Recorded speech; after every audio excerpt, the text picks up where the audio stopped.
네, 안녕하세요. 애플즈입니다. 오늘은 그 작업하다가 그 패턴 복구 작업을 하다가 문득 재미난 게 생각이 나서 한번 영상을 준비해 봤는데요. 우리가 아이폰이든 맥이든 모든 그 기기들에서 메인보드를 많이 이제 그 접하실 때 우리가 표면에 보이는 이 메인보드 같은 경우 과연 이 메인보드가 우리가 보이는 면 하나 이 단순한 회로만 지나가는 뭐 이런 부분이라고 이제 그 생각을 하고 계시는데 실제는 좀 그것과는 좀 다릅니다. 어떤 게 있냐면 잠깐만요.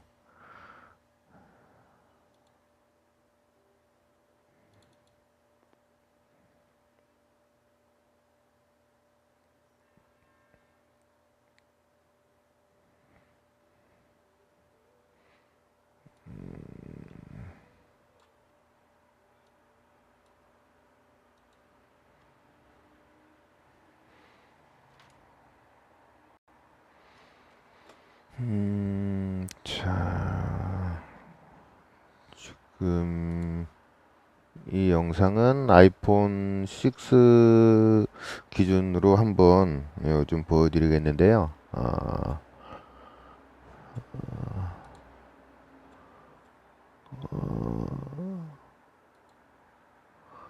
자, 지금 여기 보여지는 요 화면이 아이폰 요 6인데요.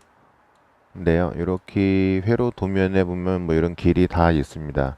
이 길이 있는데 제가 여기 어젠가 그저께 그 패턴 복구 작업 아이폰 SE를 하고 이제 6 플러스 작업을 하다가 패턴이 지금 우리가 보여주는 그 우리가 많이 이제 그 전에 이제 스크류 뭐 홀 문제로 이제 그 스크류가 이제 메인보드 손상이 입혔을 때 보통 요 밑에 스크류 라인이라든지 이 밑에 라인 요 라인들이 표면 밑에 들어가 있는 그 패턴을 손상시켰을 때 뭐 화면이 안 나온다든지 뭐 액정 자체 뭐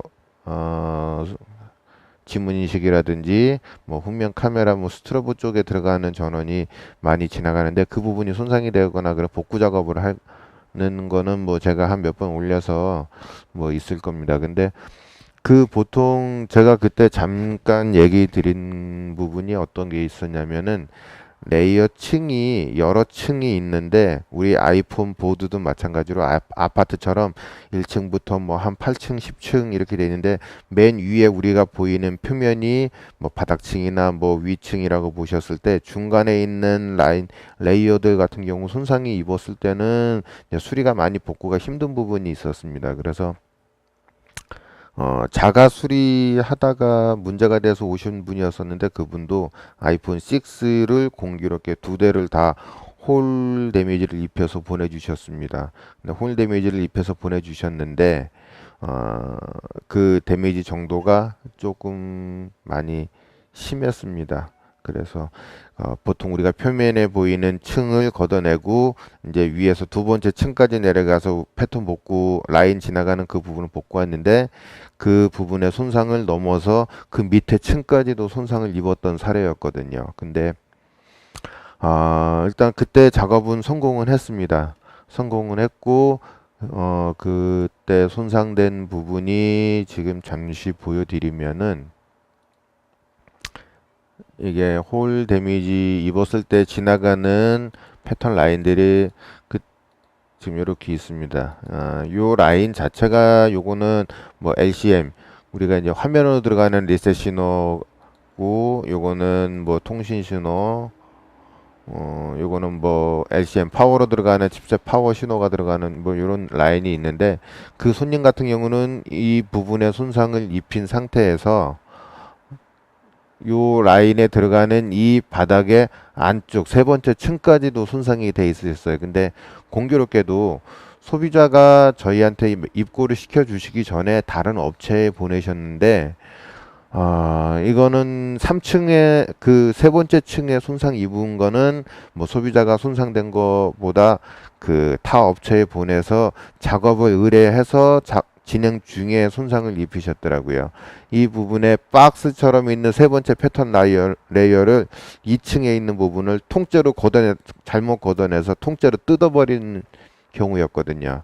예, 제가 작업을 지금까지 하면서 그렇게까지는 많이 손상이 홀 데미지를 입어서 일부러 뭐 그렇게 암만 뭐 깊은 나사를 꽂았다고 해도 3층까지 입는 경우는 제가 못 봤는데 그 찾아서 파고 들어가다 보니까는 세 번째 층까지 레이어가 손상이 됐었는데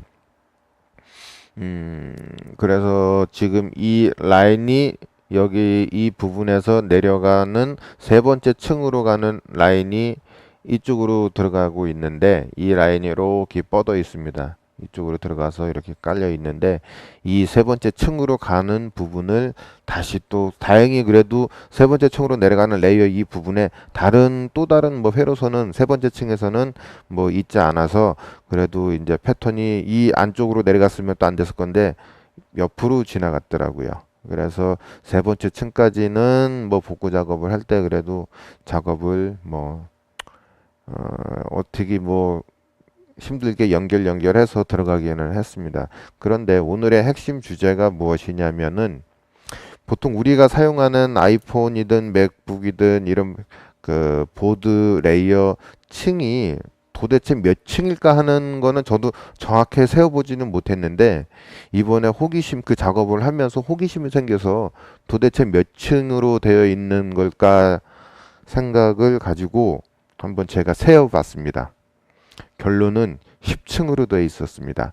아이폰 메인보드 같은 경우는 표면부터 시작을 해서 10개의 층, 아파트 10층 정도의 레이어가 쌓여서 이 하나의 보드로 만들어진 겁니다. 뭐 굉장한 기술력이겠죠. 그래서 이 10층까지 내려간 부분을 우리 눈으로 확인이 가능해서 지금 요 모델은 다행히 그래도 이제 많이 이제 뭐 칩이 거의 뭐 없는 패보드 중에서도 이제 뭐 쓸 수 없는 뭐 그런 보드가 있길래 한번 잘라봤습니다.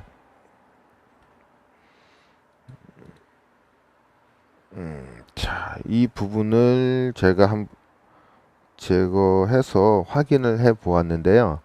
요거는 우리 그 랜드 메모리 들어가는 부분을 제가 표면을 하나하나 이제 제거하면서 이렇게 확인을 해 보았습니다. 자, 이렇게 보면은 조금 잘 보이지 않을까 싶은데요. 자,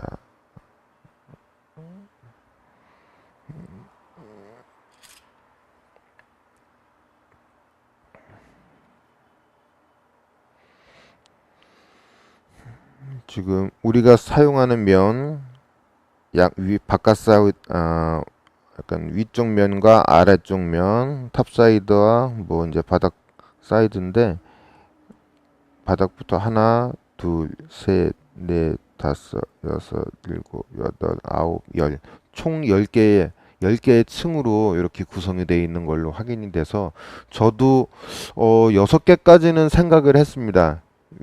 약간 전면 쪽 3개, 밑에 쪽 3개 해서 바닥 쪽 3개, 6개까지는 생각을 했는데 이렇게 지금 10개 층으로 구성이 됐을 거라고는 생각을 솔직히 못 했거든요. 그러니까 6층까지는 생각을 했었는데 그런데 이번에 확실하게 알은 게 아이폰 같은 경우 지금 요거는 6 계열인데 6 계열 같은 경우는 10층으로 구성이 되어 있는 거를 확인할 수 있었습니다. 참 저도 이번에 새롭게 느낀 건데 10층까지 될 거라고는 전혀 생각을 못 했는데 지금 이렇게 10층으로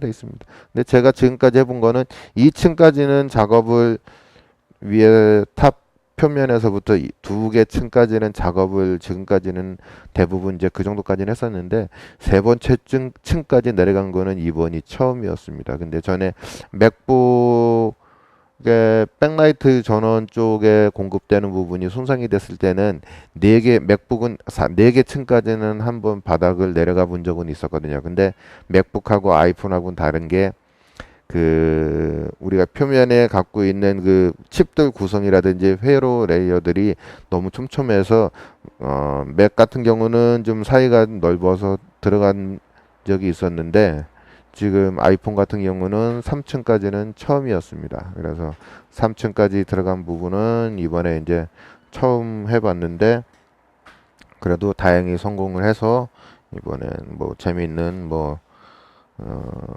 패턴 복구 작업을 재밌는 것보다는 좀 많이 힘들었지만은 복구 작업을 한번 했던 기억이 있어서 호기심에 이 패턴 레이어 두께가 10층이라는 것까지 이번에 확인을 해본 것도 있었네요. 일단은 뭐 이렇게 오늘 뭐 짤막하게 진행이 된 거는 요 궁금증 때문에 시작을 해서 이렇게 했는데 새로운 하나의 또 하나의 사실을 또 알아내긴 했네요. 자, 뭐 오늘은 뭐 요런 영상 그냥 재미있는 그냥 그 해프닝이 있어서 요런 재미있는 게 생각이 나서 한번 알려드리고자 한번 이렇게 영상을 준비해 봤습니다.